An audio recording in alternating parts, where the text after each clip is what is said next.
A soothing tune, perhaps meant to calm the dangerous particles in this dam to settle.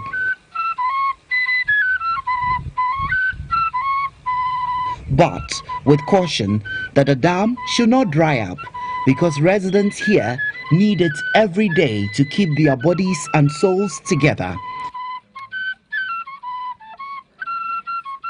The color of its contents blends so well with the environment, yet this is the only water source residents of Vaili can boast of. They use it for everything. Access to water, whether potable or unpotable, remains the biggest challenge in the East Gonja districts of the northern region. And here at Vaili, we are seeing water because it is the wet season.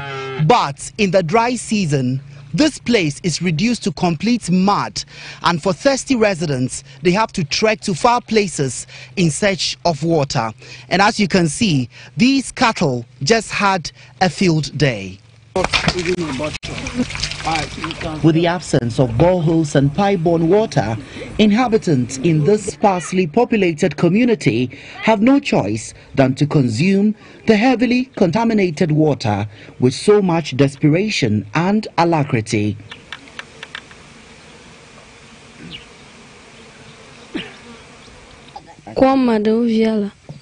We know the water is not safe for drinking, but we have no choice.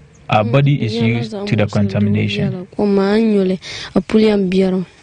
Then others followed, gulping and displaying a sigh of relief.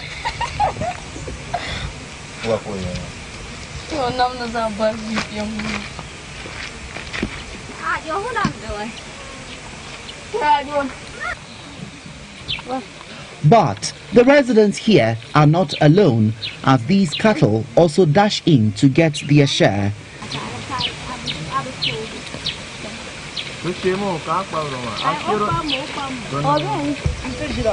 Yet, across the dam, a woman with her baby strapped at her back fills her container.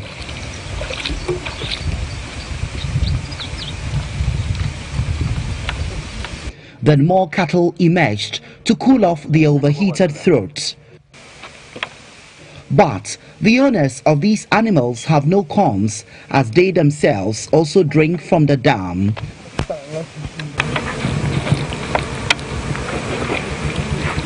They then refill their bottles for subsequent gulps as they continue the search for pasture for their animals. Some residents lamented how the water they drink from the dam has rendered them perpetually vulnerable to diseases. We are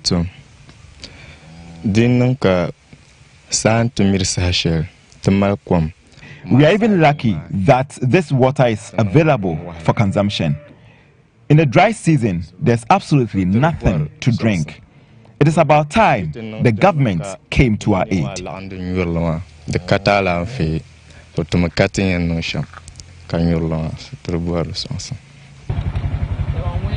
Residents say they cannot recollect even a single day that any government has attempted to provide them with potable water, even though politicians defy the bad roads every election season to come and canvass for votes. To access this dam, residents from adjoining communities like Sakpalua and Pinchila, where water is very scarce, also cover several kilometers to keep their pots and other receptacles from getting dry.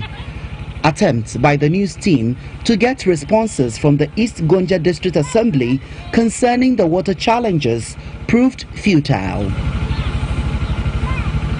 Children of school age have abandoned education as the quest to quench their thirsts and that of their parents has become their daily preoccupation. While some of these children trek, those who have bicycles meander through long distances every day to get to the dam.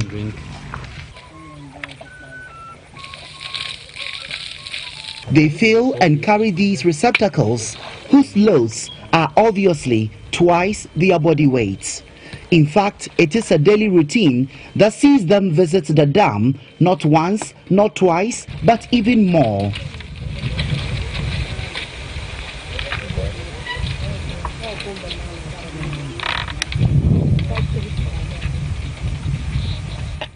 According to the World Health Organization, waterborne diseases are the world's second leading cause of death. Ghana loses 20,000 lives every year due to the consumption of unsafe water. Unfortunately, in the case of Vayili, which is about 22 kilometers from the regional capital Tamale, the outbreak of any disease could have dire consequences as the community lacks a health center and even toilet facilities. Studies have shown that poor water, sanitation and hygiene are also inextricably linked to childhood undernutrition, cognitive delays and stunting. And this phenomenon is already manifest in this community, as most of the children we came across are fast developing discolored hair. The United Nations Sustainable Development Goal 6 emphasizes the need for improved access to clean water and proper sanitation for all by 2030. However, this appears a distant mirage as communities in the East Gonja districts reel under intense water scarcity. Reporting for GH1 News, my name is Ridwan Karim Dini Osman.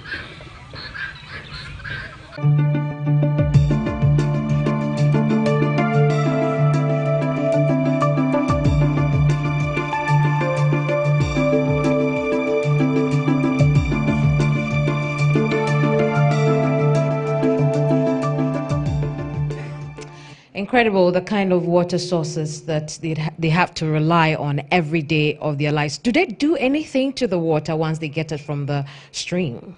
It's interesting. They don't do anything to the water. A lot of the inhabitants live on less than $1 a day, and so how are they going to even afford the materials to be able to treat the water? And interestingly, they don't even boil the water. At least if they boil, they will have the particles settle, then of course the germs will be killed, but they don't, because a lot of them are farmers, and you know how the weather in the northern region is like. And so if they are working, they are sweating, they are thirsty, they just dash to the dam, they get the water, they drink it. I see. I also know that there was a lot of difficulty even finding this community. Share that with us. I do a lot of research. We just don't travel. We do a lot of research. We try to find areas that are hardly talked about or areas that are not known. And so I did a lot of research, and these communities came up: Vayili, Pinchila, and Sapalua. And so before I even got to the northern region, I made a lot of calls. I was still finding it difficult getting people to tell me that they know the community. But hey, we decided that we will go to the northern region and look for these communities, because I think it was an NGO that did a research indicating that the community was in dire need of water. But of course, it didn't get a lot of publication, didn't get a lot of attention. So we decided to go there. So we got to the northern region. We could not even get a car to go to the community because of the bad nature of the roads. So we got the tricycle, or the Mahama Kambu, and it was quite a long journey. We got to the community, and the people were very happy to see us, because they told me that was the very first time that they had a media house or a journalist visiting the community. But having visited this community, what role do you think its very location played in the reason they may not have access to water? Regardless of the geographical location of this community, I don't think it's an excuse for the political leadership to fail them, because during election, they go there to canvass for votes. So if you are able to reckon that they matter during elections, after elections, you should be able to also say that these people are Ghanaians. They are part of my constituency. They deserve potable water.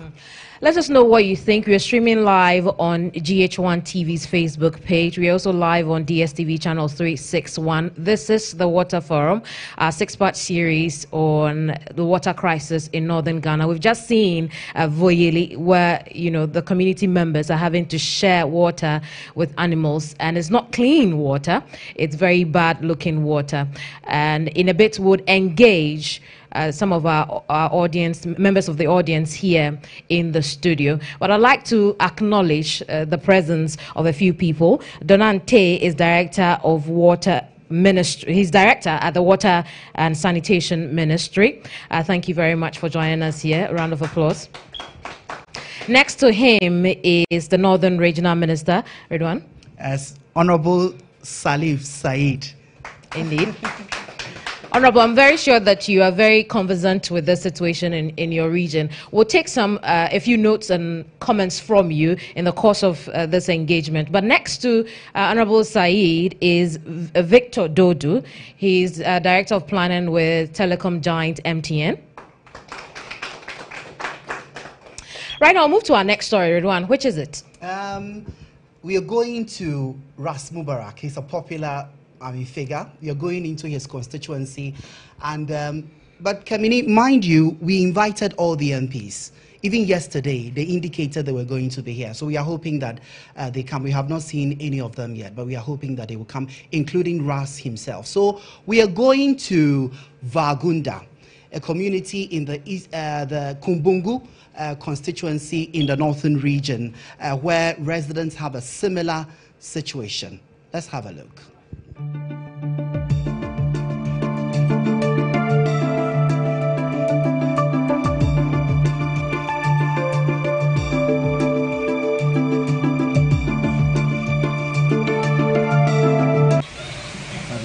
If indeed water is life, then residents here say they have died several times because water scarcity in this community has increasingly become a biting affair.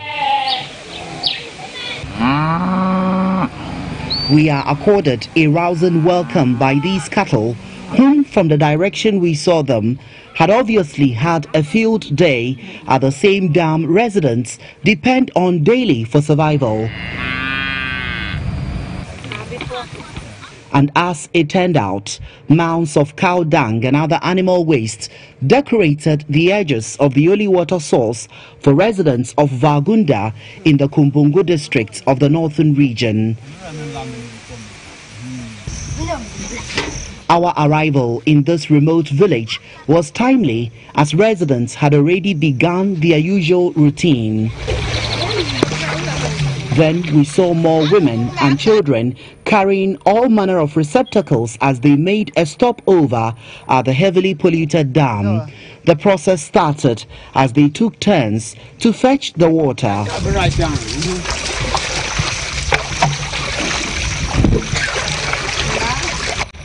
Now what I'm going to do right now is to get a cleaner sample so that we'll see how it pans out in this very particular bottle.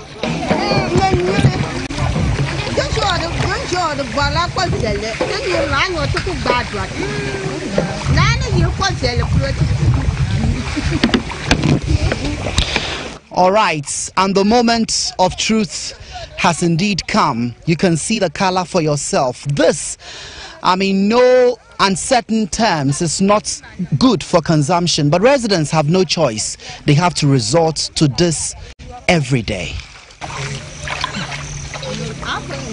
For some, however, the immediate need was to quench their thirst after the long walk under the scorching sun. The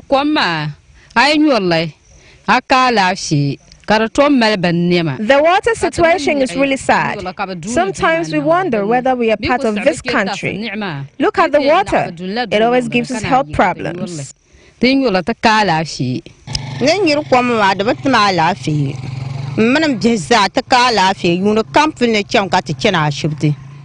Our health keeps deteriorating because of the water we drink. All attempts to get clean water have been unsuccessful.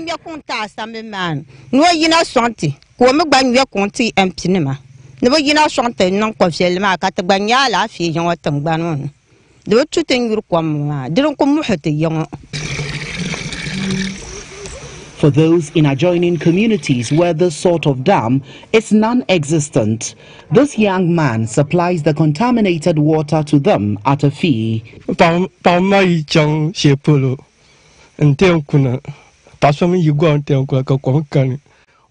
I help the women in fetching the water at a fee. Sometimes I even supply the water to them at midnight and charge 1 cedi per gallon.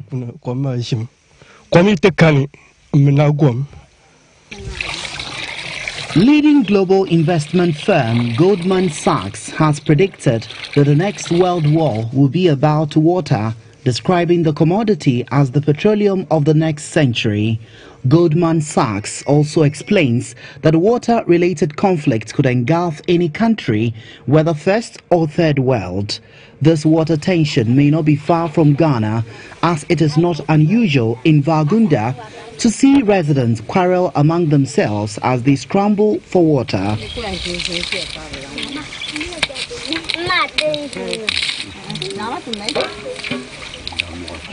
Children have also developed discolored hair, a situation residents say is as a result of drinking from the dam.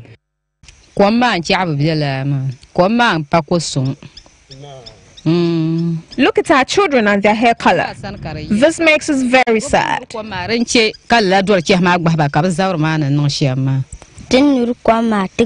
We fall sick frequently because of the water we drink. We also get to school late all the time because of the distance between our house and the dam. Okay, so what do you want the government to do about the situation?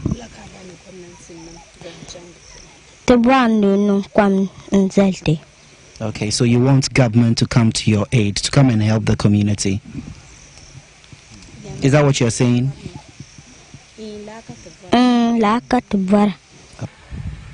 It is also common to see people here, both men and women, defecating in the open because of the non-availability of a toilet facility.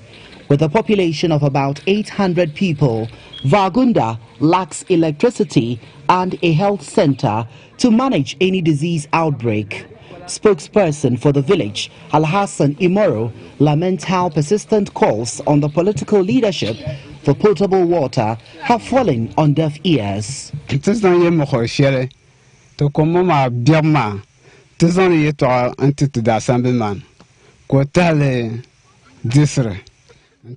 We have complained several times to the assemblyman and the MP about the water situation.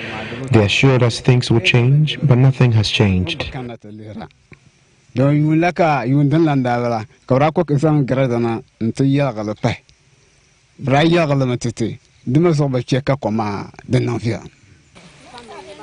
In the face of overwhelming evidence of intense water crisis in northern Ghana, the previous NDC administration in 2016 praised itself for increasing water coverage across the country to more than 80%. One of the essentials of life for which social exclusion was evident was in access to clean drinking water. Many rural and urban communities were water-starved. Statistics indicate that by the year 2008, 56% of rural people and 58% of urban dwellers had access to potable water. This meant that waterborne diseases were a major affliction and created a heavy incidence of disease on our healthcare system. We estimate that under this administration, we've lifted more than 7 million people out of water deprivation. So, if this is the case, why are many areas in this region battling thirst? Or was this a politically expedient position to take in the build-up to the election? Well, the current MPP government promised to construct one village, one dam in all the three regions in the north. But, obviously, that is also yet to be realized. Ensuring universal access to safe and affordable drinking water for all by 2030, as captured in the UN SDG 6, will require that Ghana invest in adequate infrastructure, provide sanitation facilities, and encourage more international cooperation to facilitate water efficiency. Reporting for GH1 News, my name is Ridwan Karim Dini Osman.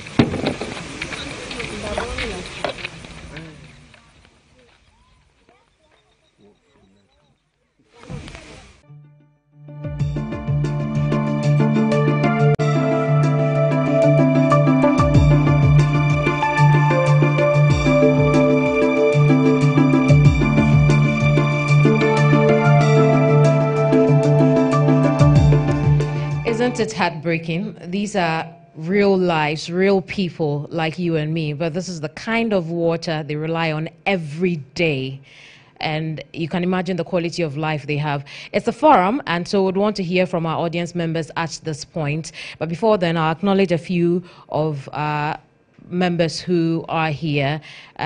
With us here in the studio is Afil-Moni, Roland Afil-Moni, who is president for the Ghana Journalists Association. A round of applause for him. Maybe you could give us a wave. We also have in our midst the CEO of the EIB Network, Nathan Kwabena Anochie Adisi. I would introduce the other members of our audience we have in the course of this engagement. But right now, let's hear from them. I think I'll first start with you, Honorable Saidu. This is your region, where you are chief, you are CEO of this region. How do you feel about these stories that you have seen as over the past few weeks? It's very sad, given the fact that if we look at it from a development perspective, it's a challenge to government, challenge to key stakeholders like our chiefs, development partners, and we, the citizens in general. First of all, as a government under the leadership of His Excellency President Nana Addo Dankwa Akufo-Addo, with his wealth of experience, looking through the previous political dispensations from Nkrumah up to former President John Dramani Mahama, he has recognized the fact that the northern part of this country is very critical in terms of seeing a holistic development of the country. And that explains why he has fashioned out the policy of one village, one dam, and then also carving out a ministry dedicated to water and sanitation. Because we have all recognized the fact that water is life. We've recognized that there is direct linkages between water and sanitation, as well as when these two critical areas are satisfied or are in good shape, definitely we'll have a healthy population. Given the fact that this catchment area, that is the northern region, is an agrarian community, we are supposed to produce to feed the country and feed Africa. And if our people are not healthy, then the land, the investment that we want to do, the type of food that we want to produce to feed our population, the type of opportunities that we think that agriculture can bring to strengthen the economy of this country cannot be realized. So as I've seen this, yes, the reporter did very good work.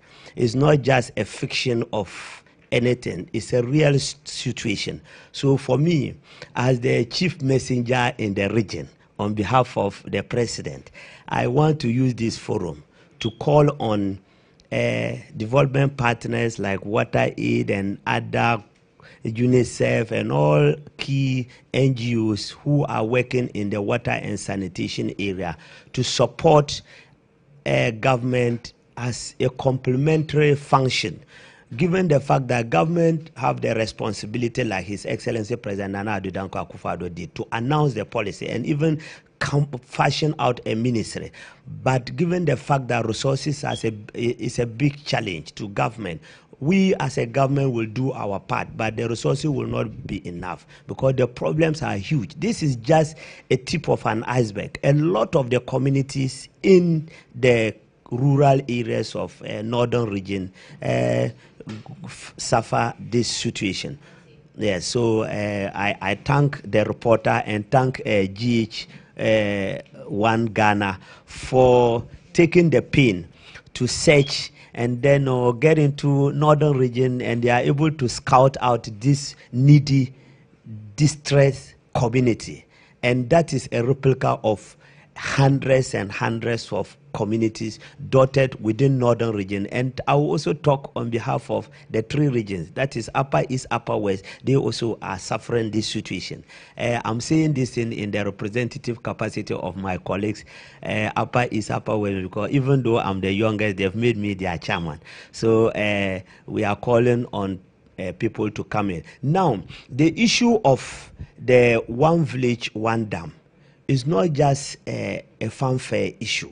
It's a development need, and it's a very critical matter, given the fact that it's just looking at irrigation. And also, generally, if you look at the water situation, Kumbungu, East Gonja, for instance, currently, the Ghana Water Company, they are consciously even trying to take up the water system in Salaga, because it used to be under community water and sanitation. And the general manager has also come out with innovative ways, that is Dr. Clifford, to see to it that they pick it to fall under the urban water management. So, but currently, we as a government, even though some few months into government, consciously, the government is trying to source funds from Indian Exim Bank. For instance, Damangu and East Catchment area, they are suffering the same water problem. Salga, that is East Gonja, Yendi, and all those areas, they are suffering. So now government want to see how they can shift from the underground water, whereby the water table is very low. So they want to take advantage of the River Oti that runs through between the northern region and Volta region, so that they can tap the water, the surface water, and all the adjoining communities linking to the district capitals will be piped water. Then also, if you look at Yape Bupe, for instance, I can remember during the heat of the campaign to the 2016 general elections, I went with His Excellency Nana Addo Dankwa Akufo-Addo to Yape at the chief palace. The chief said, look at this big river passing through, but my people don't have potable water. So if God gives you the opportunity to become the president of this country, try and get my people potable water. That explains why we are tapping the water from Yape. We are going to tap the water, and they are sourcing about $339,000 US to see how they can pipe all the water from that side to up to East Gonja, Central Gonja, and then West Gonja, and East Akachu. Now, but what I think we'll do is we'll come back to you, because you've mentioned maybe 2, 3, 4 projects that the administration is looking forward to implement. But we need some timelines, because these are lives at stake here. And so we'll come back to you and we'll talk a bit further on this. But if you do have any contributions in the form of remark or questions, you just raise your hands and then you introduce yourself or identify yourself. Then the microphone runner will bring the microphone to you. You can ask your question or pass the remark. Any other contributions to our engagement? Thank you very much. She would bring you the microphone.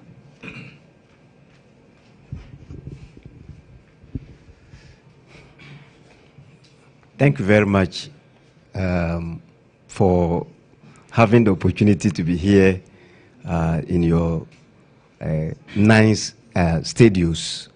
I want to take this opportunity to introduce myself. I am Alhaji Alhassan Mumuni, the MP for Salaga North of the northern region of Ghana. I want to also use this opportunity to welcome my regional minister, who is also here with us, our landlord. In fact, because I am a village MP, I was trying to locate this place, and that actually time would have run on me.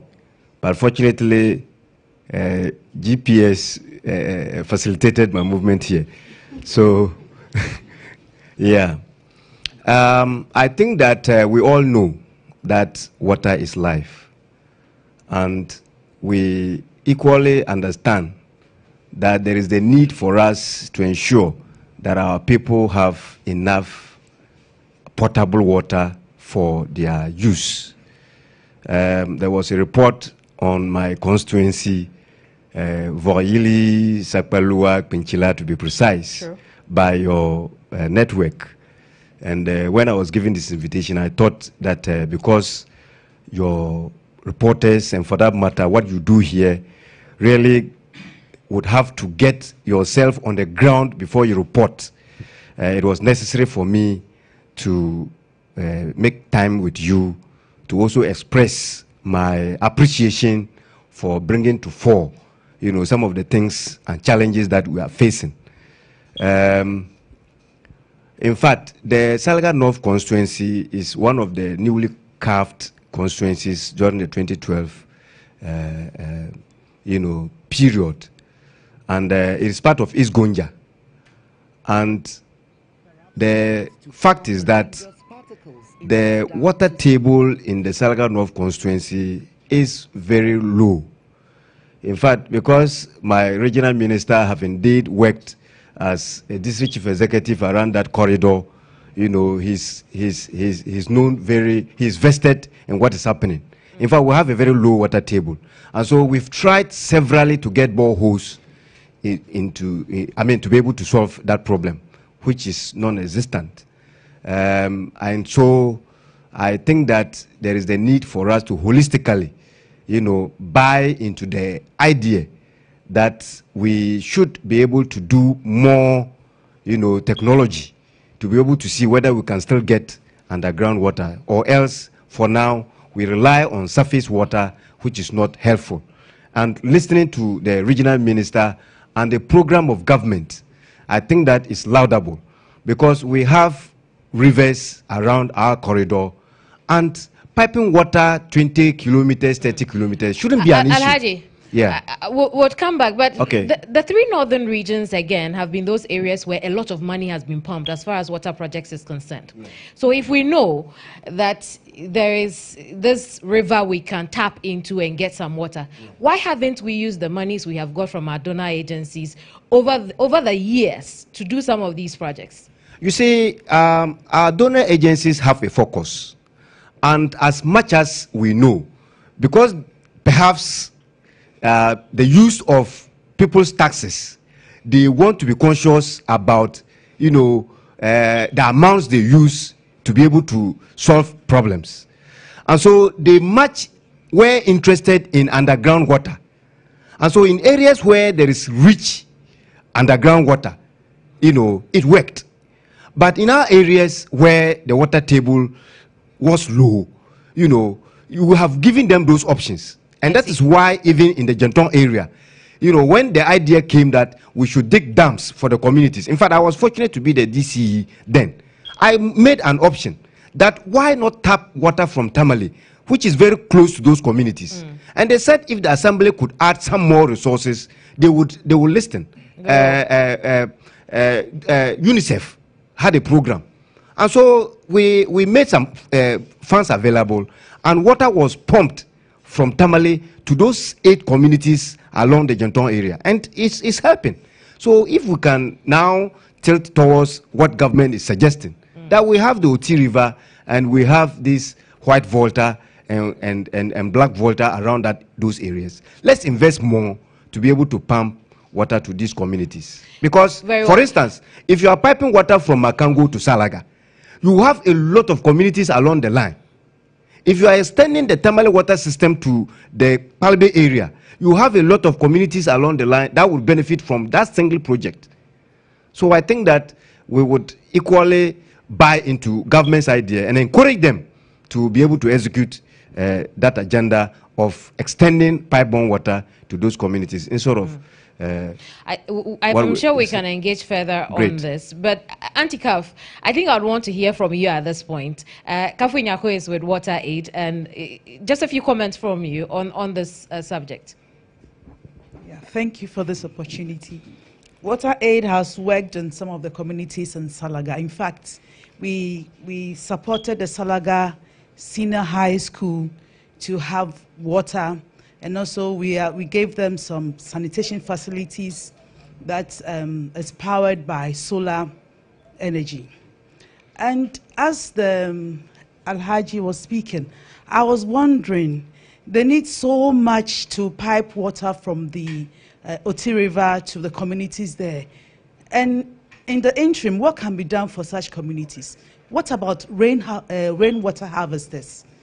Because they just complained in what we saw that during the dry season they don't have water. Sure. So why don't we trap the one that God gives to us for free? So we trap it for the meantime, save it for the lean season. I'm sure that if the our duty bearers in these communities that have been mentioned engage with the district assemblies, they can have some interventions done. But on the other hand, these district assemblies are not well-resourced to be able to deal with such situations. Is it also the case that, as Alhaji has said, when the donors give money for water projects, they determine which areas you should go to? Is that the case? Haven't you worked in these areas? Yes, we do. Based on our studies and some research that we do, we identify communities that are hard to reach, and we go in to support them.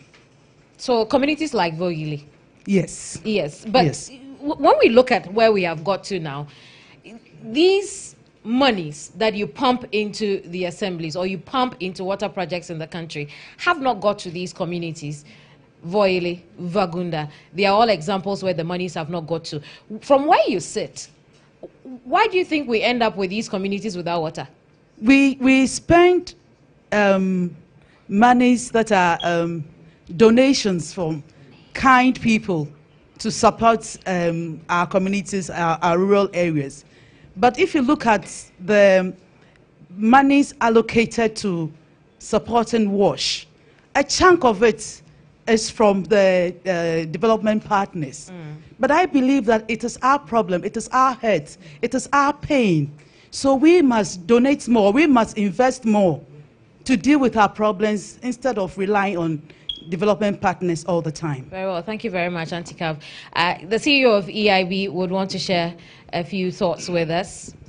Well, thank you very much, Kemini, and once again, good morning.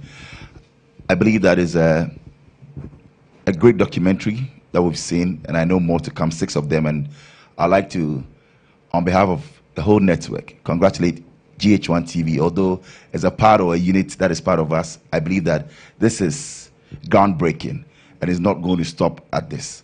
We're happy that we have development partners here.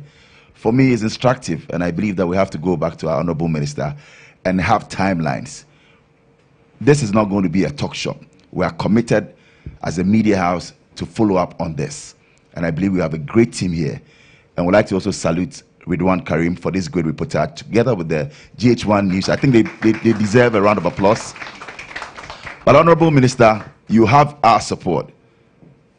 We want to assure you that, yes, together with the MPs, and I'm glad that we have the MP for Salaga here. I wish we had Ras Mubarak as well, and MP for Nanton. So 2 of our MPs are here. We're waiting for Ras Mubarak. This is no child's play. What we saw is heartbreaking. It's something that in the 21st century, we cannot sit down for it to happen. And I'm glad MTN is here, also committed to this cause. And we thank them and our development partners, WaterAid, UNICEF. The time is now. Yes, we can rely on government, but what are we doing as individuals? Madam rightly mentioned, can't we harvest rain in the interim as we wait for the dams? What can we do? People are dying. They're getting sick. Watching this documentary, look at their hair. So I believe that we need a critical path. Let's say a year on, what are we going to see? Is something going to change? And Honorable Minister, I think that clearly is at your doorstep. So when we come knocking and we are persistent, it's not as if we want to be naughty, but we want to actually see change happen, and it starts with us. Thank you very much. Thank you, too. I think at this point, we would want to hear from the Ministry of Water Resources, Director of Water at this ministry, Donante. Please, if we could get a microphone to him. Thank you, Kemini. Please, the name of the ministry is Ministry of Sanitation and Water Resources. Well, I heard the Northern Regional Minister, but I would like to share something. I don't know whether we have a problem with time, in the sense that we know the problems. Because the Minister of Sanitation and Water Resources shared something with us. He said he started chasing the Navrongo water system. It's called Upper East Water System, starting from Navrongo since 2003. It just got approval from Parliament last week. Look at the number of years, In the same way, we have Yendi and Damango. It's almost through. It's at cabinet stage now. So hopefully, I'm very sure next year it will be in the budget and we will work on it. So at least for Northern Region, for next year, I can assure you that Damangu and Yedi water systems will go through. And then we as a... Sorry, before you go on, how extensive will this water project be? Oh, it's for Yendi, it's taking care of a lot of communities, about, I think, 12 communities or so. And then Damangu too, it's quite extensive. So for next year, we hope that it will definitely, because it got to the cabinet stage. It hasn't gotten cabinet approval yet. But once it gets cabinet approval, by next year, these ones will get parliamentary approval, and we are sure that it will start. And then we have the intention of doing 200 boreholes next year. In fact, it's in next year's budget. So I'm very sure that the Northern Region will definitely be a part.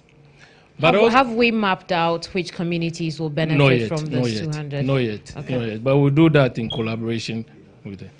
Then the Salaga issue. I want to assure you that we are looking at it seriously. Last week, the managing director of Ghana Water Company, Dr. Clifford Brahma, and the chief executive of Community Water and Sanitation Agency had a meeting. And we are to have a meeting next week. I hope, I think the DCE has been invited to come with some other planning officer and water engineer, and we'll look at it to transfer that water system to Ghana Water. And I hope this will also go a long way to serve the population. But I also notice, I went to, I think it's also East Gonja, Buma.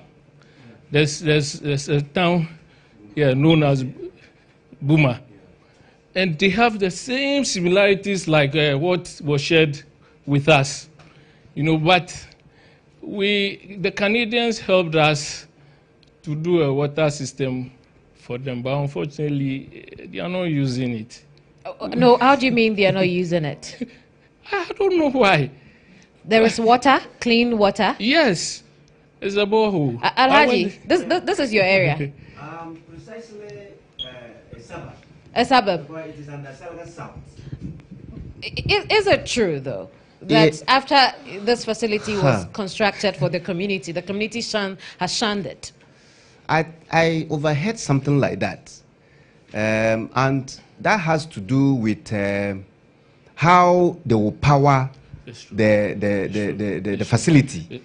And in fact, I actually don't know much, but the idea of powering it became an issue. As in, there is no electricity. Yes. There's no electricity. There is no electricity. There is no electricity, but... There is an electricity cut. In fact, that Buma community has electricity, and that was why it qualified for that facility. But because of the rains along the line, some of the cables got damaged, some along the line. And so for now, the community for almost 2 years now do not have electricity. And so, why haven't we found a solution to the problem, considering the amount of money we have sunk into this? That's what he's saying is true. We were prepared. In fact, we even bought a generator for them. Yeah. When we went there, they told us that they would rather be without water than, get money to put in the generator to run. In fact, they just said that their problem is not water and that they need money for their pocket. They need development projects, that kind of thing. And we told a lot of districts. So I think there are problems. But together, I think with government and the others, we'll be able to put it forward. Thank you. Thank you very much, Donan. Victor. Well, just to share a thought, I mean, I do hear this, and if the challenge is getting diesel to power the pumps, we can go for solar pumps. There are solar DC underground pumps, so if we can get a few of those, it should be helpful for this community, instead of getting the generator with the operational cost associated with it. So that's just my small contribution. I see. I also like to acknowledge the presence of the Country Director for Water Aid. We are grateful for joining us here. Now, I would want to hear from the President of the GJA at this moment. Mine is a very short comment. Let me first of all commend GH1 most profusely for the distinctive quality of the documentary. When I heard Kemini describe your station as specialist in solution-based journalism, I thought it was one of those self-praise. Now I've changed my mind. He said, I told you a fool doesn't change his mind. This quality contrasts sharply with much of the content we consume from other media houses, which specialize in producing content which resonates linguistically and sensationally with their audiences. So we'll urge other media houses to learn from what GH1 has done and replicate this on their outlets. I believe this will go a long way to bring about qualitative improvement in the lives of communities who are so deprived to the extent that they mortgage their lives to such quality of water. So once again, on behalf of the JJ, I say thank you, and may the God of heaven bless you. Thank you also for your kind words. Let's move on now to our next story. But before we do so, a few pointers we would want to take into our next conversation. We've talked about timelines. We've talked about rain harvesting or measures we can put in place in the meantime for these lives that are at risk of a number of waterborne diseases. In fact, statistics have shown that 1 out of every 10 child in the 3 northern regions dies every day because of water-related diseases. And so we would want to have that bit of the conversation after we've seen another 2-part of the series that we have planned to air here today. But I'd also want to inform you that we'll be hearing from the Country Director of Water Aid, Mohammed Nashiru, in a bit. But first, let's see another story from Redwan. Redwan, which one are we looking at now? Well, Kamini, we are looking at, I'm happy the Member of Parliament for Nantong is here, Mohammed Hadi, Honorable, you're welcome. We are going to a community called Jegung in the Savlugu Nantong district. Now, this community doesn't have any source of potable water. It doesn't have a school. There is this makeshift structure which is being used as a school, and even the one manning the school is an SHS graduate. He doesn't have any training. So let's take a look at the story and we'll come back.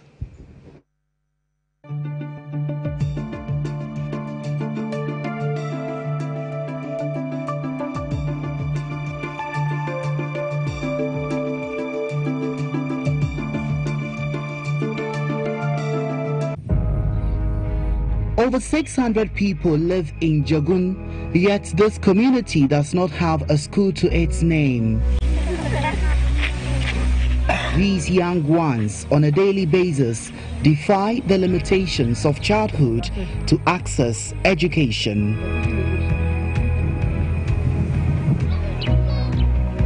Barefooted, with no uniforms, these children carry kitchen stools and chairs. Even when kids are going to school, their parents look for receptacles to actually fill for them to have water to drink whilst, studies are ongoing. And so, for instance, you look at the content of this bottle, and this is the color of the water these kids are supposed to drink when they are in school. This is not just the only water we have. Look at this bottle and its content, for instance.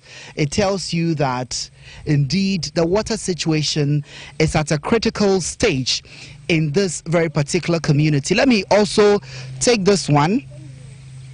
There you have it. So this is the water that the pupils are supposed to drink. And mind you, the community doesn't have a school. This is an improvised structure. We are marching to our classes.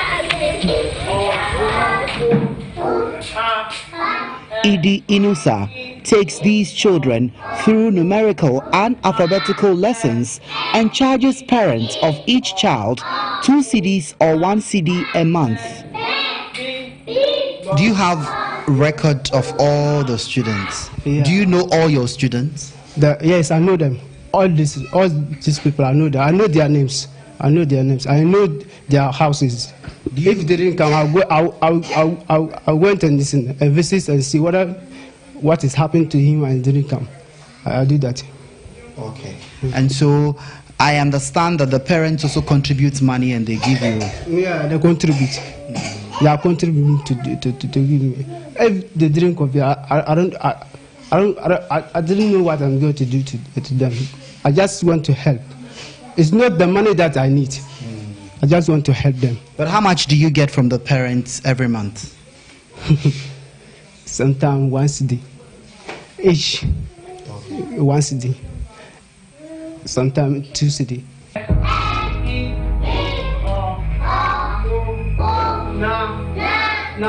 This type of education is not structured, and so distractions could set in.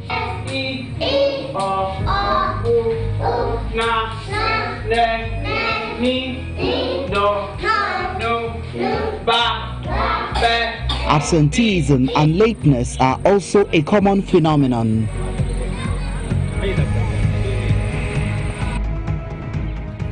According to a study by UNICEF, children like those in Jegun are likely to miss out on education, and that could have lifelong consequences that often mean that the next generation will start out at a disadvantage, creating a cycle that is inimical to societal development.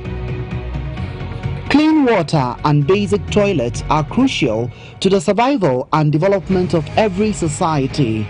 But in Jegun, the two constitute a luxury. It's been 60 years since Ghana gained independence from colonial rule, yet an appreciable number of its population, especially in northern region, lack access to potable water. Today we are at Jegun, a community in the Savulugu-Nanthon district of the northern region, to share with you the ordeal residents go through every day in accessing water that is not even potable.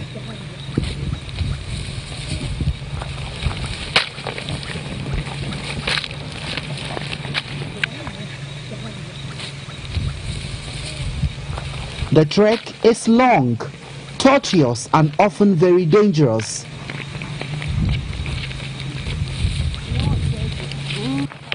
But these courageous women of Jegun continue to soldier on in their search for that precious commodity.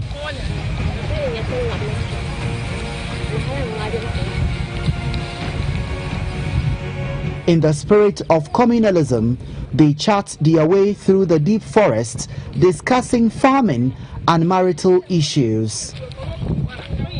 Upon reaching the dam, every conversation ceases as the scramble for water begins.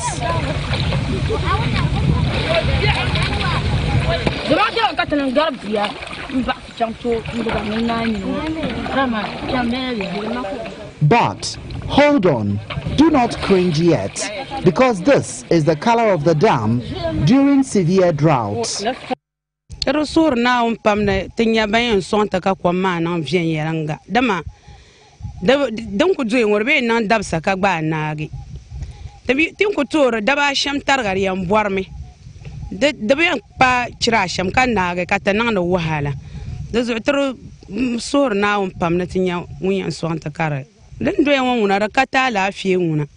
Dama hal banne ma yaayere puuna kara duwe ga ta yusarama tami min ni entom yor lagba kwa mara bezela damina bezela ma alo kwa ma anguli de mala bin sa kambal be mana ngbantuule te paayene dinjala te nyawana ba te bwara kan ma ki no kullan cheka de den ko so sang ta la bwara ya.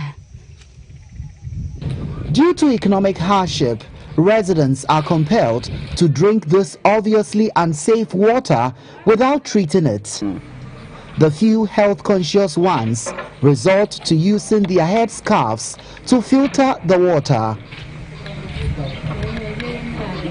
Sadly, the community does not have a health center to deal with any disease outbreak. However, the nearest is in neighboring Zao, which is about 1 kilometer away. There's no public toilet. So these are the basic things that is necessary or is for their right. And if we are singing about diseases to be prevented and all that, if these things are not there, it's very displeasing. So, like I said, it's the same thing. Diarrhea diseases, gastroenteritis, they all come here. And I believe, or I should say clinically, I believe it's because of those things, the open defecation, because there's no toilet, there's no potable water. It's taking a huge toll on their health. The people here feel they are not part of Ghana.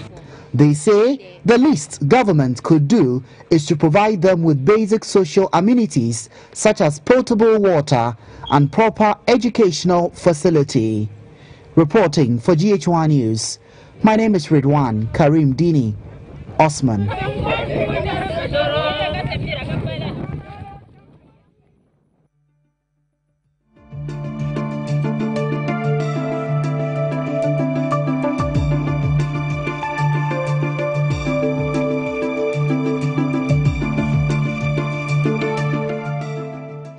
Is it not even more disturbing that these people have access to very poor drinking water or very poor quality water, yet they do not have the kind of health system they would need to support themselves? Now, MP for Nanton, you visit your constituency from time to time. What kind of water do you have to drink? Thank you very much for the opportunity. I don't know how to thank GH1 for this video and documentary. Jakung is in one of my, I have 5 zones in the constituency, and it's in the Zogu zone. I don't know the time you went and did this work, but if it is around this time, this water that you see them drink, as far as I am concerned as a member of parliament, I would describe it as even a clean water for them. Around January, February, in fact, it's a hell for me. This is what I've inherited as MP for barely 11 months. There's another community nearby. It is called Nyeko. It's far away, about 5 kilometers away from Jagung. The experience this time is even very serious. Right now, they are harvesting maize and groundnut and etc. The women, whatever they harvest now, they have to convert it to cash, hire, what do you call it, a donkey, 3 cedis a day, to travel at least no less than 7 kilometers to get water for the day. So you can imagine 3 cedis multiplied by a number of days up to when rains will start to come. So to be very honest with you, the water problem situation in Nantong is a crisis, to put it in. Apart from Nantong in my constituency, one or other 2 communities, all the over 70 to 80 communities are suffering like this. Okay, so what I'm trying to find out is when you go to the northern region, you go to I'm just coming from the place. Okay, is it the same kind of water you also have access to? If I go to the community and I find myself to eat with them, this is what I also do. I see. Yeah. And let me take that to MP for Savulugu. Honorable Mohammed, who is here, I believe. Yes. This, I believe, also falls within your constituency, Jagung. Thank you very much. Though I came in late, but I would like to take this opportunity to extend my sincere greetings and thanks to GH1 for having taken the busy time schedule to go down there to produce this very important documentary. I think Savulugu municipality has 2 constituencies, that is Savulugu and Nanton. And water is one of the very key challenge in both constituencies. But thank God, LI has been led in Parliament to create new district for Nanton. And I think that very soon, when it is done, I think it also help development to kickstart in the Nanton area. But about the water situation, during His Excellency J. Kufuor's regime, I think the water supply system was mainly from the Tamale source. And that time, the quantum of the water that was pumped in the Tamale area was about 2 million. And that was increased to about 6 million gallons per day. And notwithstanding that, there was still a problem of getting supplies to Savulugu municipality, led to talk of extending it to other communities. So under Millennium Challenge account, you know, Savulugu, one of the... Okay. Now, we have very little time to go, so I want to fast track this. I realize that for many of you MPs, this problem is not new to you. This challenge you have always known. Yes. But here's my question. Have you thought about, or have you ever raised this issue on the floor of Parliament so as to get the water ministry into the chamber, ask questions about why your places do not have water, and what has been the response? Well, definitely that has been our concern, and I have been fortunate to be a member of the Water Works and Housing, Water and Sanitation Committee. So I think that because of the pressure we have been raising issues concerning water situation in the northern region, I think very soon they have ruled out a program that will help increase the water supply in that area. And my understanding is that when the phase 2 comes, that will cover northern region, secondary Takoradi, and other regions in Andamongu, Tamale, that the water supply will increase to the Savulugu environs. So we are yet waiting to see. Even as I'm speaking now, Diary, sometimes I had to arrange a water tanker to serve them with water. Indeed. Potable drinking water. Indeed. Let's hear from World Vision now. Atta Ahen is with World Vision. If we could get the microphone to Mr. Ahen here. Thank you very much. Let me also, on behalf of my national director, also commend GH1 for such a good work. For those of us who are on the field, I mean, this is no news at all, but it is very disheartening. It is a common feature in the northern part of the country. But I'll sum it up this way. I think for me, it is more about prioritization. We don't prioritize access to safe water, sanitation, and hygiene. It's also about financing. Governments have never put even 1% of GDP into provision of safe water and sanitation, not even 1%. Meanwhile, this is a very important sector which has multiplier effects on education, on health, food security, poverty reduction, socio-economic development. Apart from that, governments have also not tried to introduce innovative ways of providing safe water to communities. For example, we continue to rely on boreholes.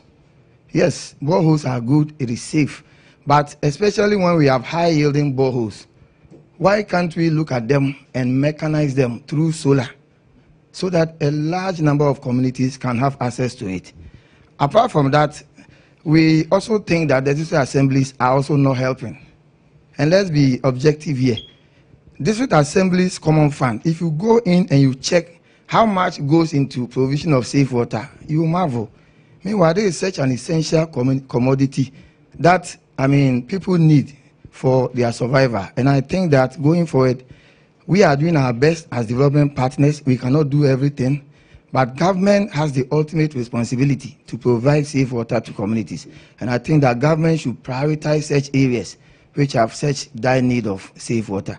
And then corporate bodies and other non-governmental organizations should also do well to assist. And I believe that very soon communities should be able to have access to this very important commodity. We look forward to that future. Mr. Mohammed Nashiru, let's hear a word from you. Yeah, thank you very much.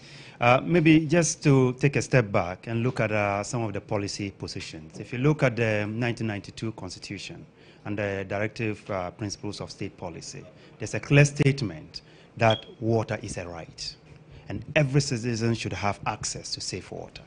If you look at the National Water Policy, it emphasizes that water is a fundamental right, and government will ensure that there's safe and adequate water for citizens, just for their well-being. Now let's come down to another policy, which is the Water Sector Strategic Development Plan. It says water is an essential service. And if you say it is an essential service, it simply means that it is important for life. But if we have these backing us, I imagine that duty bearers, right holders can fall on these to ensure that these services are provided. From the documentary, which is excellent and a wake-up call to all of us, you find that some of these communities are missing. They are not just missing to us, they are also missing to planners. That they plan for water for the district and they leave out certain communities.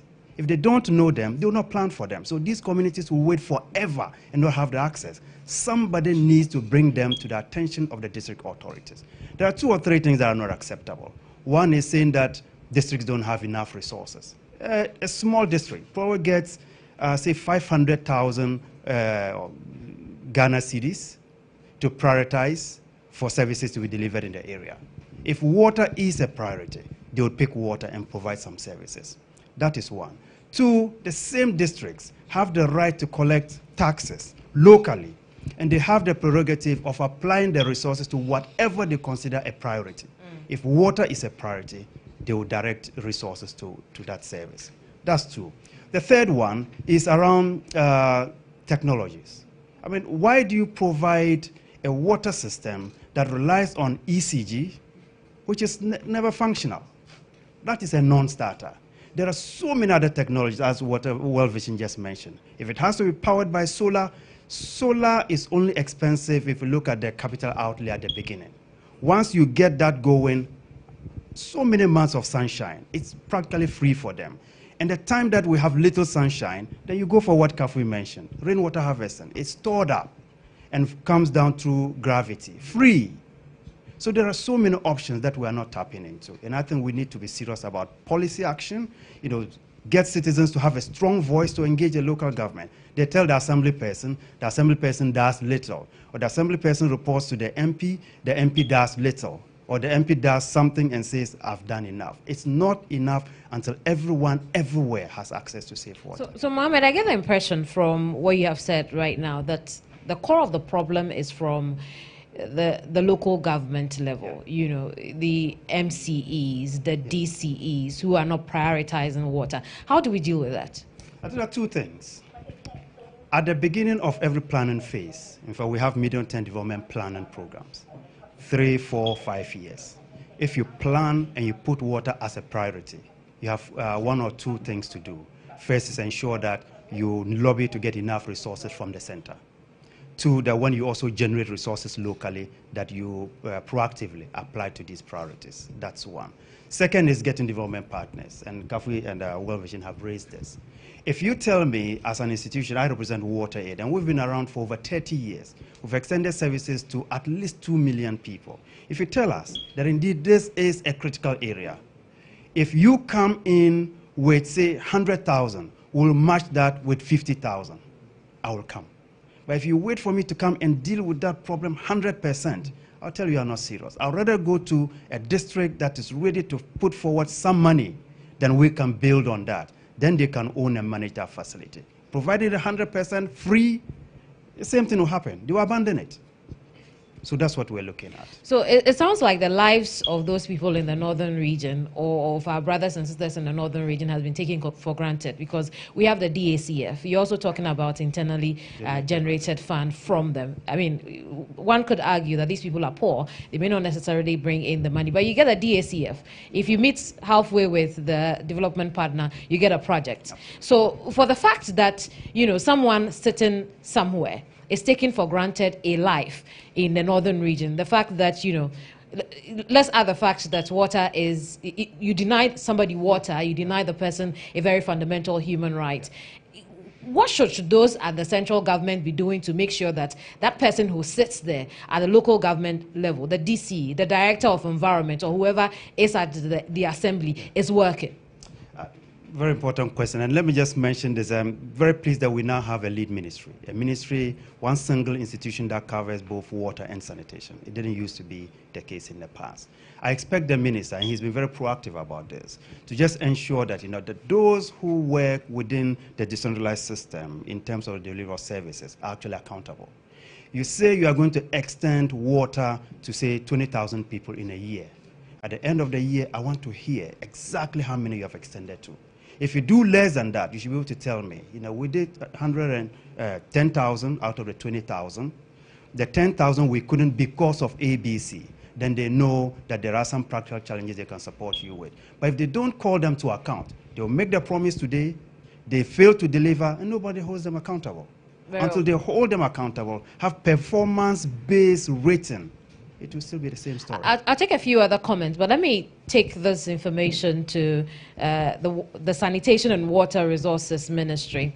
To what extent do you manage the people at the district, municipal, metropolitan assemblies as far as water provision is concerned? Thank you. Whilst Nash was talking, I was kind of grinning and then thinking in my mind. He talked about district assemblies. I will answer your question, but I was wondering whether the contribution that you talked about, is it contribution from the district assemblies or beneficiary communities? No, he's spoken about the fact that, look, at the assembly level, you get a DACF, and then you also have internally generated, funds. And so if a development partner is coming and you can meet them halfway, or you can make some sort of a showing that you really need something, then it works for you. So it's a district local government system. And so coming to your question, we had the Canadians coming to help us, Northern Regional Small Town System. They picked 20 districts that they were going to help to build the water system. But the money, the actual implementation passed through the district assembly system. Here we are at the ministry. All that comes to us is for monitoring and to go for meetings. And you go for meetings, you sit in meetings and you hear, including the Canadians, the advisory board, they are part of us and we are having meetings. And you realize that some districts have used the money that were allocated for the building of system for other things. And they sit in meetings with us. Then you ask yourself, what do you do about it? But the thing does not pass through us. I don't know whether as ministries or as government, departments, we've lost faith, or somehow the development partners have lost faith with us. I don't know. But they decide to pass the implementation through the local government system, which is okay. But you get there and you realize that they use, like I said, so we went around and we sit in meetings and somebody tells you, this money was used by this thing for this and that, they will pay later. And I ask myself, how? At a meeting where the development partners are part of us and they are sitting in the meeting and we are saying this thing gleefully as if there's nothing wrong. So I don't know, we'll just have to have faith that they would know that these things are meant. So, okay, Mr. Tay, are you saying that as far as water provision is concerned to the 3 northern regions, your ministry, particularly your office, is nearly or could also be described as a white elephant because the money does not come to you? You have no say where, any water resource should go. Oh, why not? We do. But here is a case where I'm saying that the system, because we have reports and we've told them what the development partners that this is, the way we think, it can go. But they want the systems to work. Like he said, we just have to make them more accountable.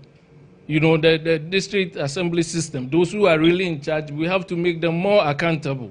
If not, but I would say that the NOST program was largely successful, though. But there were a few, places where we realized that there were problems. It's not like there was no success story, But for me, I've just been thinking, if we have about 80% success story, some of the things that you'd hear was really disheartening. But we have, with a note like this, we have come up with recommendations, to the Canadians that this is what we think. But then I think we just have to be tough on the district assemblies. We look forward to that toughness in the very near future. But let's hear from Ifwa. Ifwa is with MTN. Yes. Thank you. Ifwa Faulkner, Corporate Communications Manager for MTN. It's really disheartening watching the videos this morning. And I don't know whether most of you know about our foundation, MTN Ghana Foundation. We support health, education, and economic empowerment projects. Over the past 10 years, any project that is brought to our attention, we have a board that would review them, approve them for support. And I remember in 2010, we received a request from Upper West Region to support the construction of 20 boreholes. So I think importantly, going forward, if we have these needs, we should bring them to our attention. The MTN Ghana Foundation, you can email it to us or send it to any of our branch offices across the country, and we will be able to support some of these projects.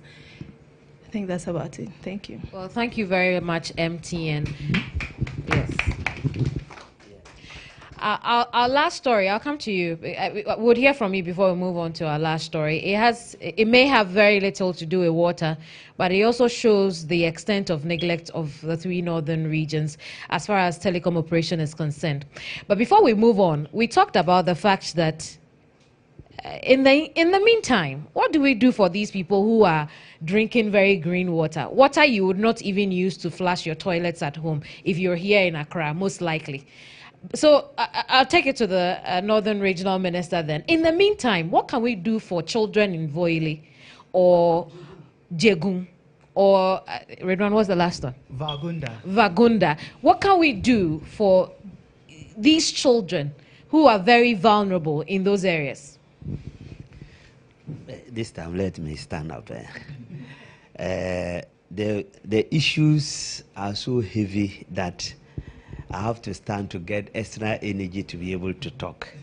We'll keep on thanking GH Ghana and, for that matter, Mr. Redwan and his team for coming out with this. You see, my preliminary remarks, I indicated that this was a development issue.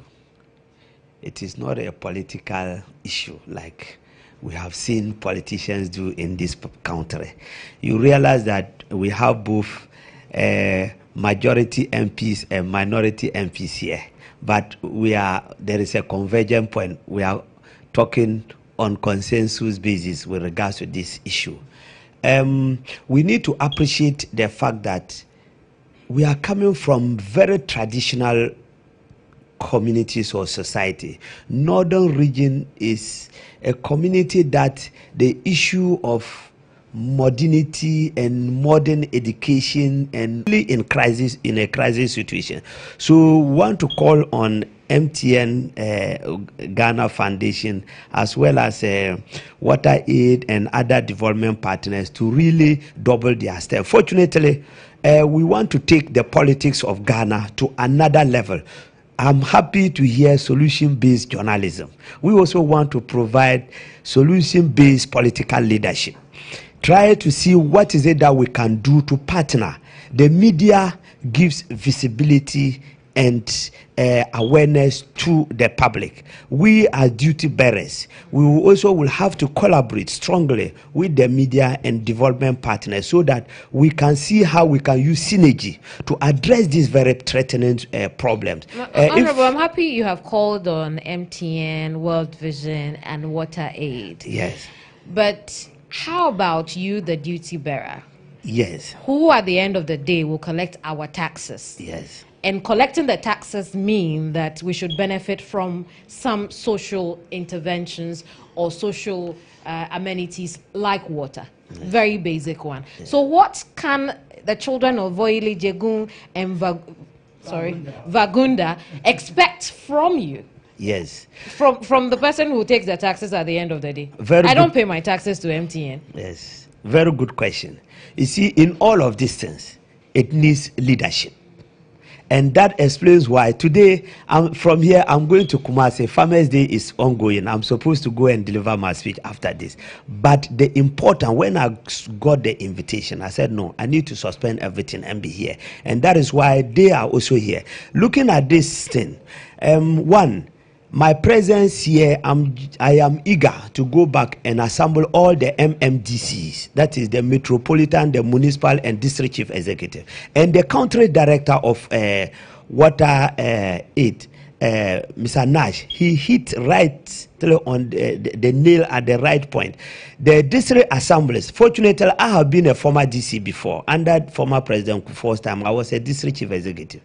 And looking at it, it's a matter of prioritization. If we prioritize these issues as key issues that affect the assembly, the common fund, there is flexibility.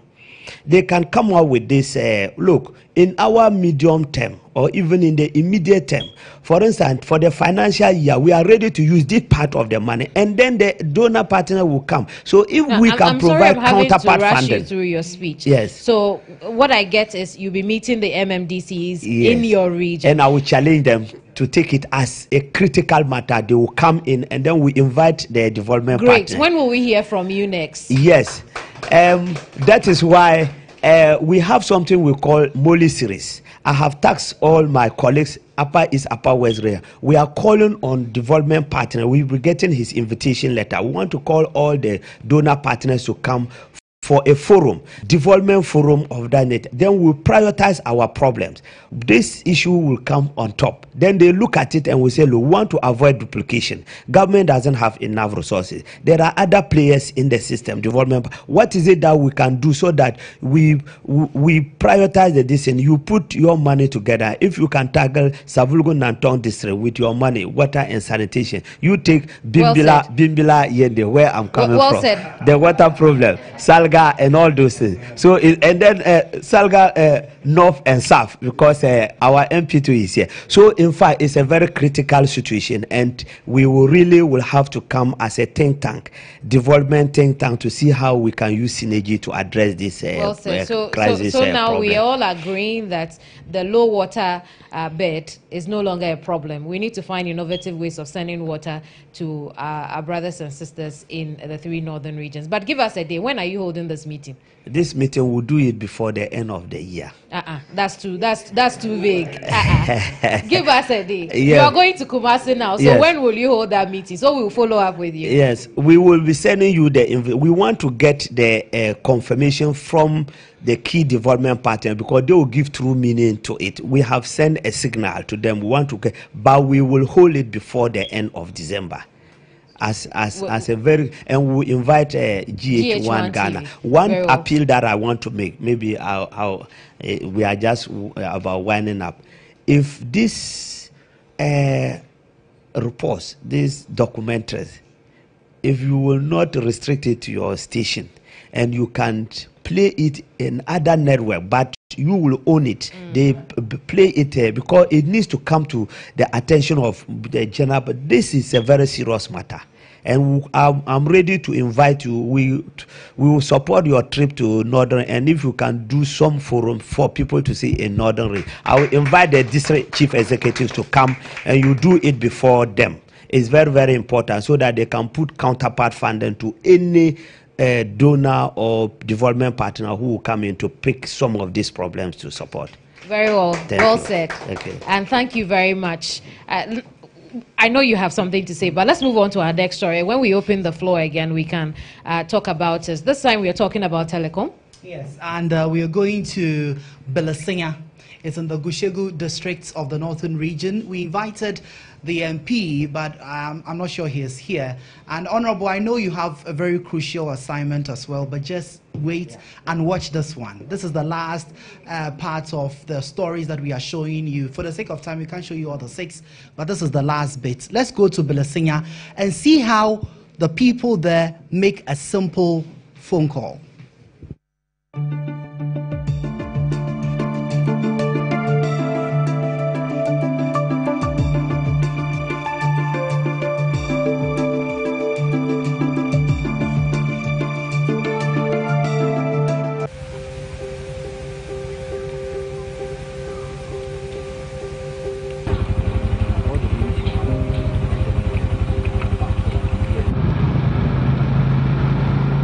Several kilometers away from the northern regional capital Tamale lies Belasinya, a very remote village in the Gushegu district. Belasinya is not only cut off but also deprived, as all basic amenities like water, electricity, toilet facilities are non-existent. Hold on. In the heart of this community stands a tree highly revered by residents. You dare not attempt bringing it down. This tree is supposedly crucial if residents would want to get in touch with the outside world. The option that we have is to struggle the other angle, is either by taking the tree, or we position ourselves in a situation that you can make a call, you easily make a call. But some other times when you make a call, you have to be at one point, because if you move a next step, it means that you are going to lose the call that you are going. Like many other remote villages in the northern region of Ghana, getting communication network signals in Belasinya has become a case of chance, if not impossible. However, this has not discouraged the locals from getting their individual mobile phones, regardless of the brand.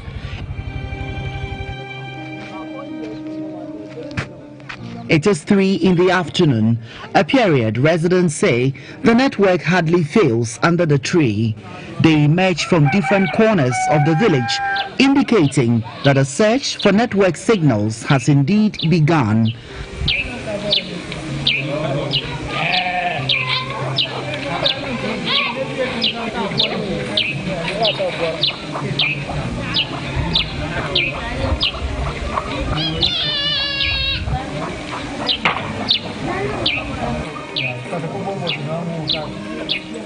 After failed attempt to get connected on the ground, residents identify strategic spots where they use the tree branches to tie their phones with the hope of stabilizing and capturing the network. After this, all one needs are patience and optimism.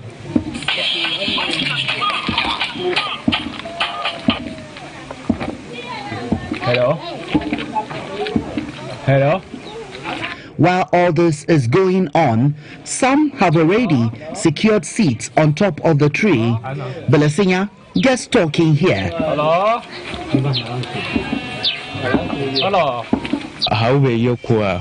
Uti soana, uti sayana, uti say, just a waba, Diana Saba, your corner. A month for baby or mufon, this one would have a Mudiabe, Adriana Susro. You say, and yes, I call bound to me your corner. And until phones in the doors.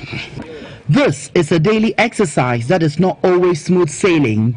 Sometimes they go home with bruises or a fracture.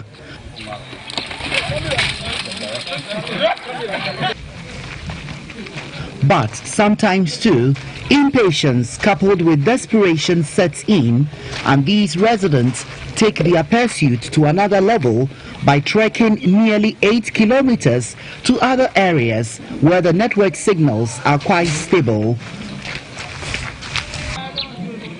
But even there, not everyone is lucky. If you want to communicate to other places, in order maybe people, you have links to other places.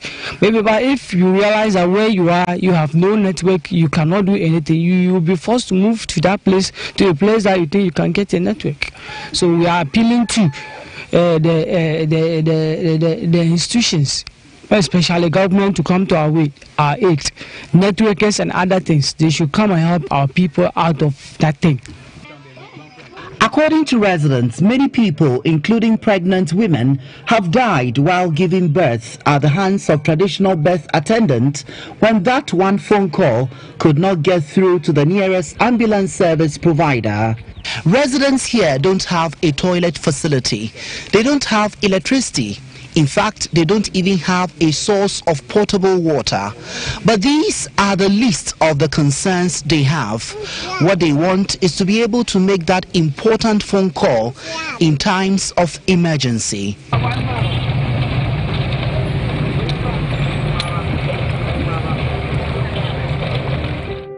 Ghana's telecommunication journey has been quite progressive.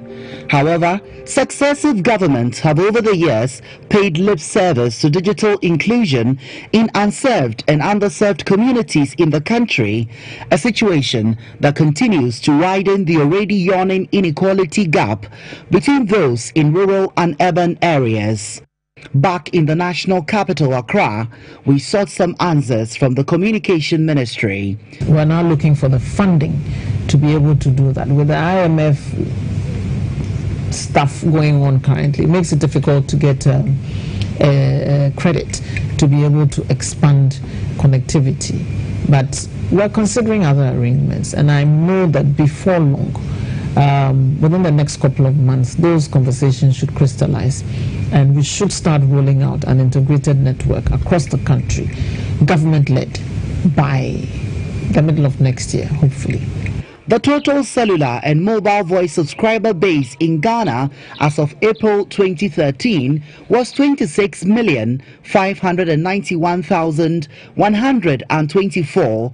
MTN Ghana has the largest market share, and they explain what has accounted for the challenges. The signal is not found on trees, first of all.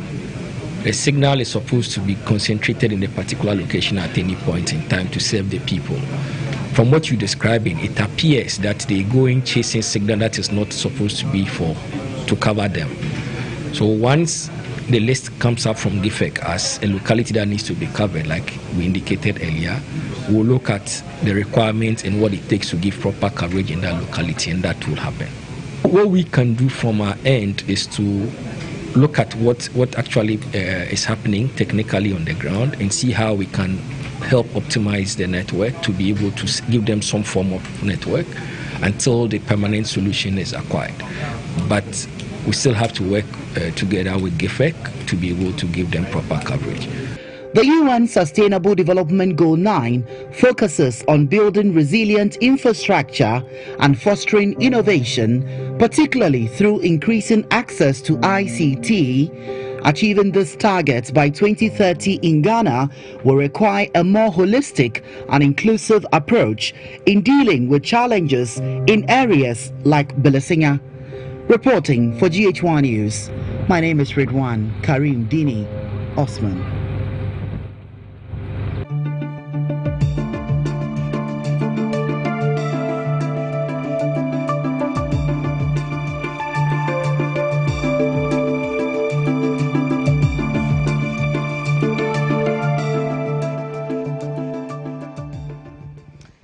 You're watching the Water Forum. We are live on GH1 television. We are also live on our Facebook page, GH1 TV, and on DSTV channel 361.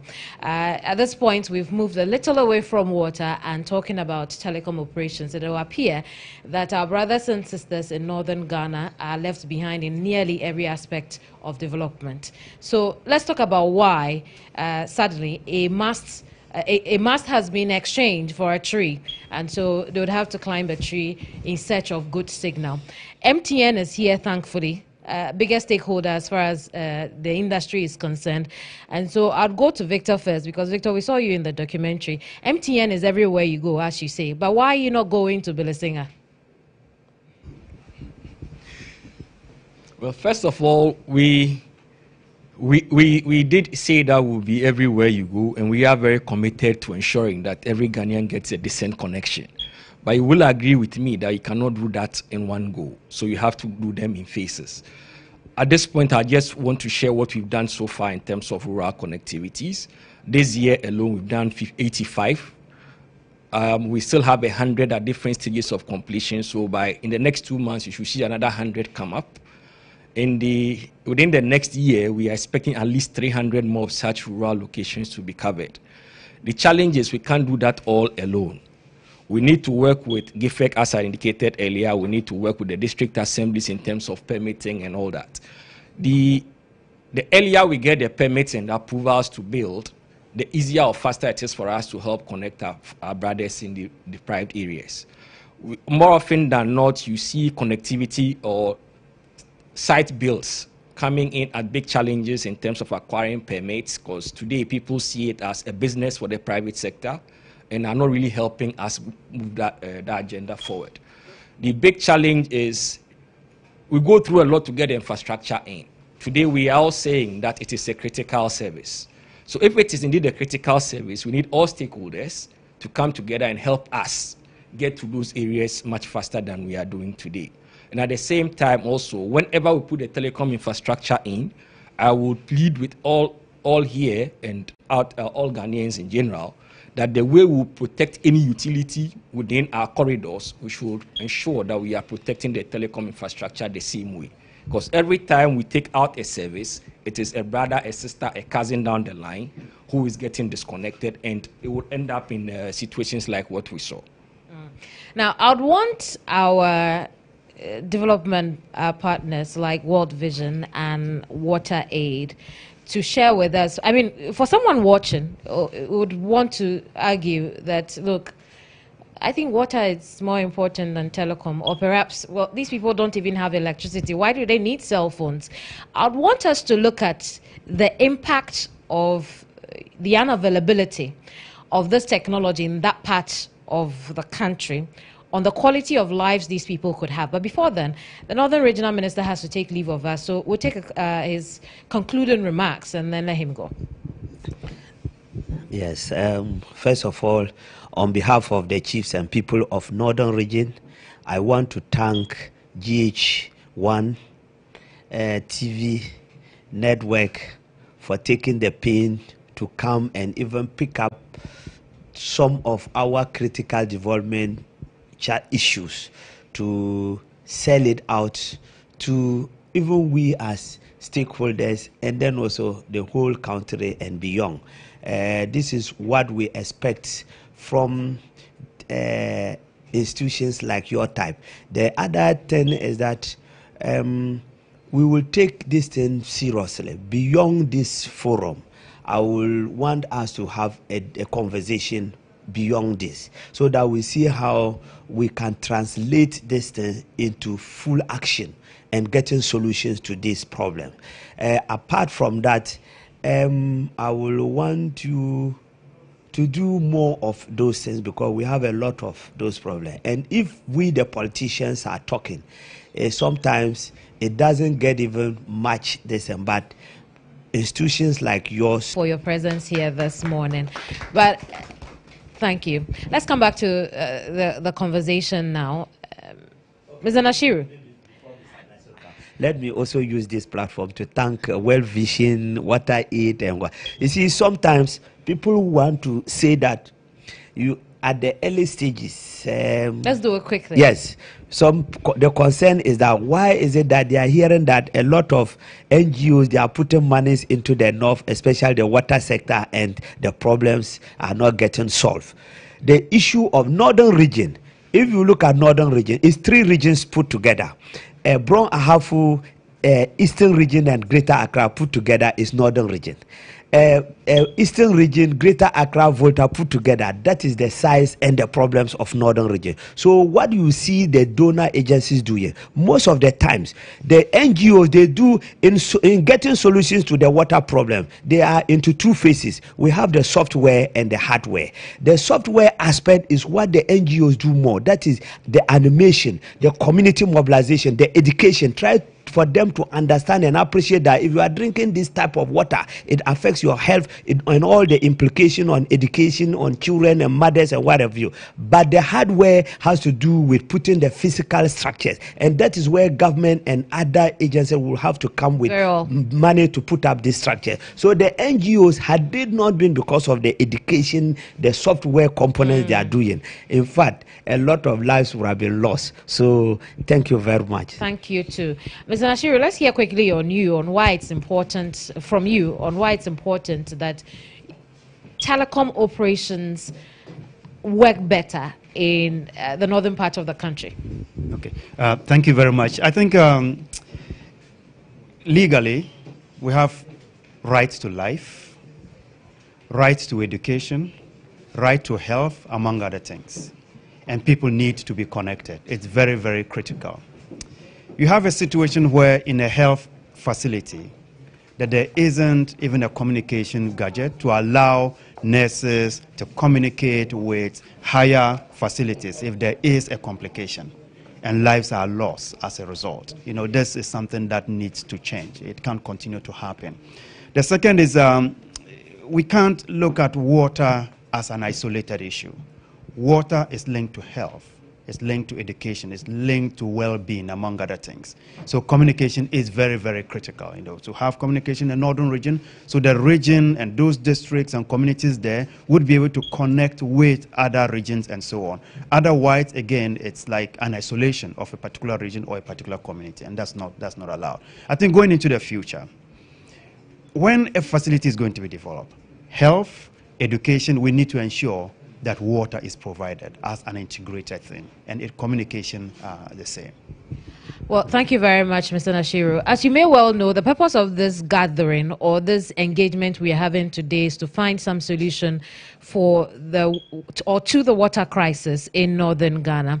And thankfully, even before we gathered here today, some help is coming in. Redwan would tell us quickly what kind of help we are having. Okay. We're getting a machine, like a reservoir. So this time, when the people fetch the water, they just pour it into the machine. No chemicals, no conservatives, nothing. You put the water in, and it comes out very clean. And this is being donated to the communities by the kind of courtesy of Vestergaard, a global body that is into water projects. And shall we have members of Vestergaard join us here? Led a round by of applause Aram. for them. A round of please come forward. Would also have Honorable Sally Fuseidu join us over there. If we could also have the group news editor for the EIB network join us. But I think before the donation, Aram would want to say a word or two. Then we have some little documentary we felt could be played for others to see. Vestergaard actually has come out with a water purification system. This system is a very mobile one, easy to use. You don't need to power it with any light or solar panel. It's inbuilt with a micro filter. This micro filter is 0.02 micron. Our idea is to take off all microbes which will cause diseases to the society. So with that system, you can move it anywhere. This a mini one I'm holding here. Very well. I think we can see it on the screen, and so if we could just move away from this from the video wall, so we can take a look at it now. No matter how dirty the water is, it cleans it and takes off the microbe from inside. It's WHO certified. So when we heard the story from Redwan, we called him actually, wanted to go to the village, donate a bigger one like this to the community, and 5 other ones to the school that we saw. Because the story was so touching that we couldn't just sit back. We drove actually about 3 hours, thinking it was in the Volta region, only to call. And they said, no, it's up in the northern region. So we just tried to partner with the forum. And after this program, willing to go with the team to the place where the problem.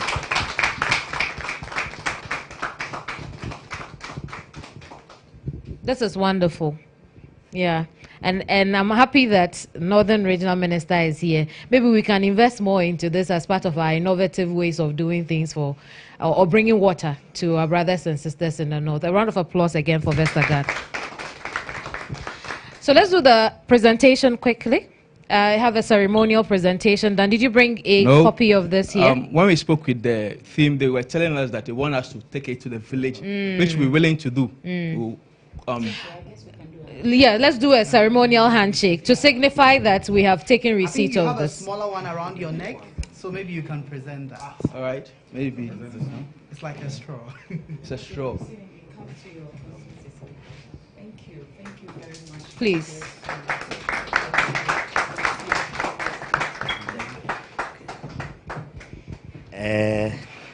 I will also want, on behalf of all the MPs, the DCs, the chiefs, and people of Northern Region, to thank your organization for giving us this innovative technology that will save lives.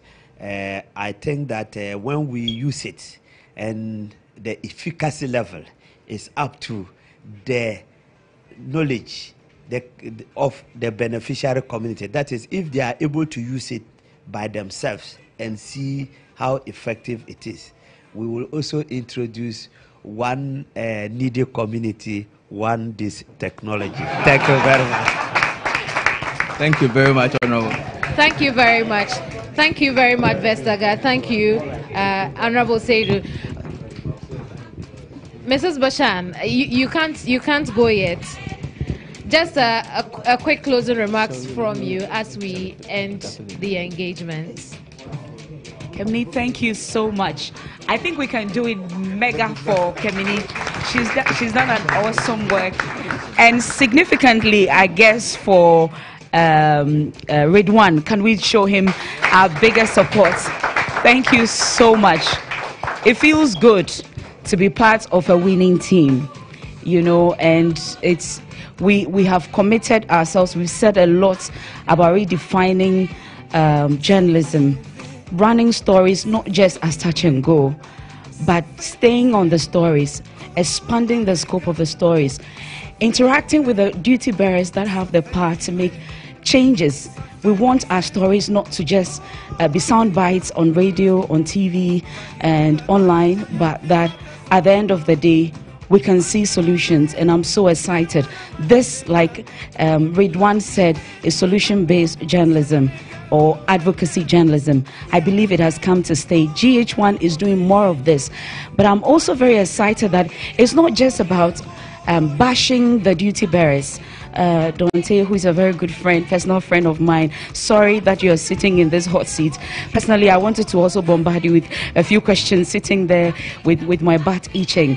But it's not just, you know, exposing our so-called gaps or so-called inefficiencies, but we need to spot what our challenges are, frame them as clearly as they are, as bare as they are. But beyond that, how can we support to get solutions? Perhaps you're wondering, if we had more media houses like the president of our August organization said, if more of our colleagues within and elsewhere are doing that, within this room we have had solution. MTN is here, I'm very sure. From here, Isabelle Singer, they're going to be receiving, yes, they'll be receiving some great investment from MTN, and so that tree might even be a bygone conclusion. But beyond that, we've also seen how WaterAid and World Vision and all these other partners, I can't mention your name immediately, are involved in making this happen. God bless you. God bless you. This is what development should be. It should not just be the talk. We should not just come in 4 years in, 4 years out, and just picking votes and then the end of the story. Those lives, like we said, Northern lives matter. They indeed matter, and I think we've given it meaning in this room. I can only just align with my colleagues together with a team led by Nanaba Anamwa to say a big kudos to GH1, but most importantly for partnering us to make this happen. God bless you, even as we part company. Thank you. As we go, I hope that we will not forget our action points that we have, made known here, especially tackling our DACF and bringing some water resources to people in northern Ghana. We have come to know here today that the development partners do not cast in stone that once I pick this project, that is what I go with. They also look for some sort of commitment from us. And so as the Northern Regional Minister has said, there'll be some meetings. We look forward to this being sustainable. We look forward to Vestager taking these equipment to the people in the northern region. And maintenance culture, perhaps our MPs would tackle that as well. Once the device gets to our people in northern Ghana, maintenance culture will also become very important. But I'm very, very happy that indeed the results we have got here will bring some quality of life to residents of Vuyeli, Vagunda, Belesinga, and Jegun. I'm grateful that you could join us here in the studio, and to you at home, thank you very much for your company. Thank you, Ridwan, also. I understand we are #1 on Twitter. That means people are talking about the forum. Yeah. Don't just talk about it, also come and support. Nothing is small. Let's not the conversation end here. Let it go on. Let's ask questions of our duty bearers. Attend the meetings when they happen in your district, municipal or metropolitan, and ask your duty bearer why you do not have water. My name is Kemini Amano. This has been the Water Forum. Thank you very much for your company. Goodbye.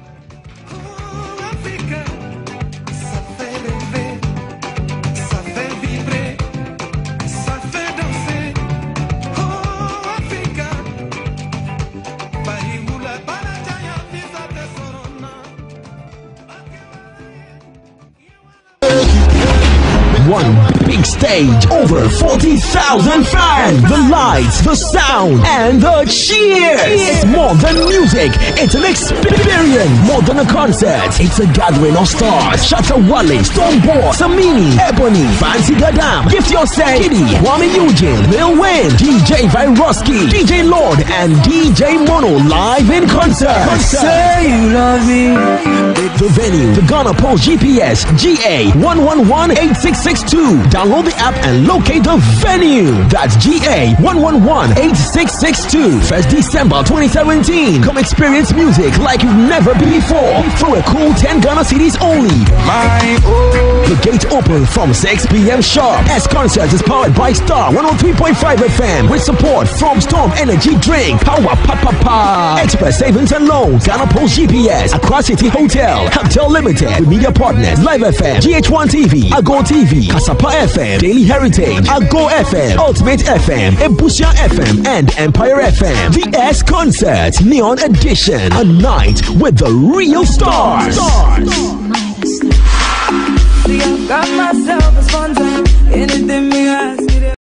From music to movies, stage plays, dance, award shows, to the good, the bad, and the ugly in the entertainment industry. Good evening, GH.